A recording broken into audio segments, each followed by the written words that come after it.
I can't even remember the last time I got highly intoxicated. So it must have been a damn good time.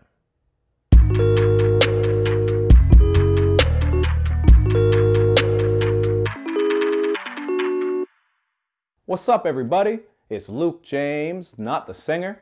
If you're looking to get your music reviewed, you can hit up this email. That's right here. But today, I'm going to hit you up with my thoughts and opinions on Juicy J's mixtape called Highly Intoxicated. Juicy J, of course, is a legend and pioneer out of Memphis who helped build up his status through the supergroup 3 6 Mafia, but he has been on his own for quite a while and has had a lot of success with that. I especially like some of those older mixtapes he dropped in the early 2010s. But now he comes out with this project. It's been a while since I really dived into a full project of his, so I was curious to hear what type of sound we were in for. And honestly, if you're familiar with Juicy J, you already kind of know what you're going to get here. Just a lot of filthy, ignorant-ass bangers, and Juicy J coming through with those catchy flows that a lot of rappers have been biting, man. I've been saying it for so long now that 3 6 Mafia invented a lot of the flows that we're hearing in rap today. Not just Juicy J, but also Lord Infamous. Now, since I did mention Lord Infamous and that classic 3 6 sound, I have to point out how I love the production here because it kind of has that classic 3 6 vibe. You're going to hear some eerie piano, some hazy synths, and also bass that is fatter than Maserati XXX's titties. And the inclusion of vocal samples from some of the classic 3 6 Mafia songs really helps add to that 3 6 feel. I think all the producers on here, especially the Suicide Boys, who did a lot of work on this tape, I just think all the producers really came through with a nice sound here. These aren't your generic trap bangers, because honestly, I was scowling when a lot of these beats kicked in. I think as far as ignorant, filthy rap goes, this is some of the better shit that I've heard in 2017.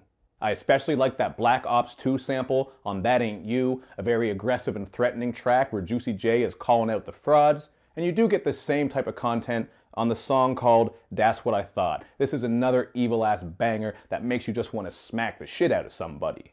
Now, since I am talking about smacking the shit out of somebody, I gotta bring up that the content on here doesn't get too deep. You do not go to Juicy J for social commentary and political content. You go to Juicy J for some aggressive shit that hypes you up, turns you up, and just makes you want to get wild as fuck. And he definitely comes through with that on here. There are also some really nice sexual tracks on here that kind of made me laugh, like on the song Bitch from the Gram, where he says he has these ratchet house parties that got the house smelling like pussy all night. So you just know the neighborhood cats are lined up around there, going crazy, trying to get into this ratchet house party because they want to smell whatever that is, man. Is it tuna? Is it female vaginas? I don't know. This is just me pretending to be a cat, trying to figure some shit out.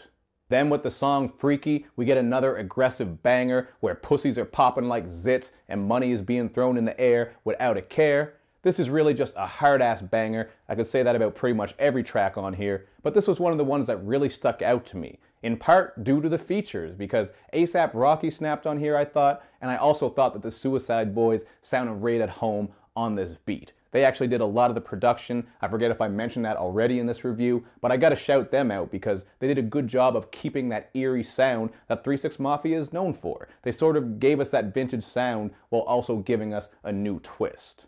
Now, as for other features, I really liked Rick Ross and Project Pat on the song Watch Money Fall. This one actually has some more lavish soul sample production, and there are a couple of tracks that give you those vibes. And we also got to bring up that XXXTentacion and Cardi B are featured on this album as well. Those are just two very polarizing names in the game right now, but it's cool to see that Juicy J is working with these newer artists. I didn't really care too much for X's feature on Showtime. Again, it's a filthy banger and he does hold his own, but there wasn't anything there that made me get blown away. And Cardi B on Kamasutra, I can't lie to you guys, man. I'm just not a big Cardi B fan. I think she does have a nice flow on here. This is just a sexy track where she throws back to Trina's verse on Nan Nigga, which was a cool reference. But I can't stand her voice, man. Whether she's rapping or talking, I just am not a fan. So it's not something personal against her. Sometimes that's just how it is, man. Sometimes a rapper got a voice and you can't stand it, so you can't get into it. Hell, I'm not even a rapper, and I know my accent gets on some people's nerves when they hear me up on here being all Canadian and shit, eh? There are also some pretty forgettable features from Slim Jimmy and T-Shine on the song Get Back. This was one of my least favorites, partly due to that overuse of autotune on the last verse. But yo, I gotta say, this album is definitely worth your time if you just want some bangers, and I am gonna give it a 3.5 out of 5. The reason I'm not going to go higher is because there's not really anything here that's too new. And near the tail end of the project, it did begin to drag because this is pretty long since you're not getting any content, really any concepts or anything overly interesting. But hey man, for a tape loaded with bangers, you just want some ignorant shit to get crazy to, whew, you definitely got to check this one out. But that's just what I thought about it. You guys can check it out for yourself and then hit me up in the comments section with your thoughts. And of course, check by my social media sites. You know where I'm at. And show me love and show me lots of it, man. Thank you for watching, and I will see you next time.